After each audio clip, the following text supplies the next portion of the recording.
In this video I'll be making a really simple rack to hold my chisels.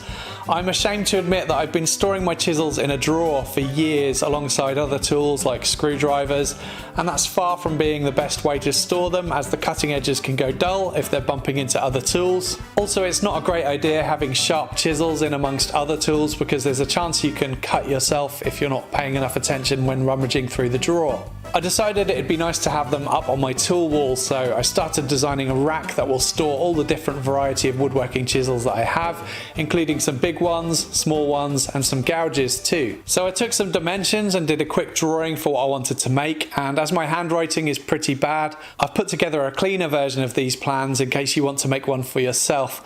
The plans and cut lists are free and available to download at the link in the description box below. I started with some scraps of 5/8 inch or 16mm plywood. I'm just using what I had, but 18mm 3/4 inch will work fine for this too, and I've used 18mm on the plans too because it's more commonly available. 1/2 inch or 12mm material will probably work fine too, just use whatever you have. I measure and mark up for length, and then before making the cuts I lined up that mark with my blade and put a piece of masking tape on the fence of my miter saw so that I can make repeatable cuts at consistent lengths, as I'm going to be making 3 of these racks. Then I went to find some scraps of wood that I can use for the spacer blocks. This is a great project for using up small scraps of wood. And then I ripped those pieces to size at the table saw.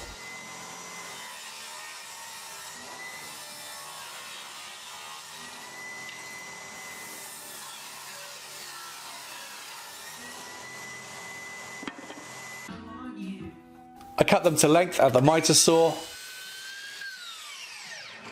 And with all of the parts cut, I can start assembling the pieces. So I added some wood glue to the narrow edges of the spacer blocks, and I added these to the plywood, first adding one to each end and then one in the center, and then the remaining 2 blocks.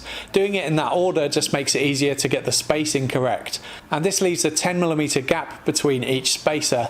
I didn't bother measuring, it's not necessary, I just checked that the gaps looked even by eye. I added some weight and let the glue set up a little bit for 20 minutes or so, just waiting for it to grab, and then I can flip it over and get some brad nails in.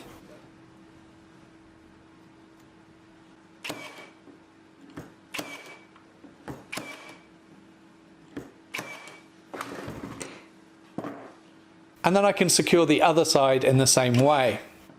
These nail holes can obviously be filled, but I'm not worried about that for workshop projects like this. They just need to be functional, they don't need to look good. I like to get jobs like this done as quickly as possible so that I can get back to making more interesting projects. I did do a quick bit of cleanup though, in the form of a few swipes with a hand plane just to flush up the edges, and some sanding at the belt sander to clean up the rest. I then drilled some pilot holes all the way through that I can use to secure these to the wall. You might be wondering why I made 3 small separate racks rather than one long one, and that's just because this way I could use up some of the smaller bits of wood that I have in the workshop. Also, I thought that some people watching may not have as many chisels as I have, so 4 slots seemed like a good amount, as a lot of chisel sets are sold in sets of 4. What I like about these racks is that they fit all of my chisels, so regardless of how my collection evolves in future, I can just reorganize and keep using these same racks. I also like that the cutting edges of the chisels are enclosed, so nothing can hit into them and damage the cutting edges, and also there's no risk of cutting myself as I reach for the tool wall. Feel free to download the plans from the link in the description box below if you want to make your own. Really quick and simple project. I've got a couple of other videos made recently about how I regrind and sharpen my chisels. If you want to check out those, there are links in the description box below. Please subscribe to my channel for more weekly woodworking videos. If you'd like to help support the channel, you can do that via PayPal or Patreon.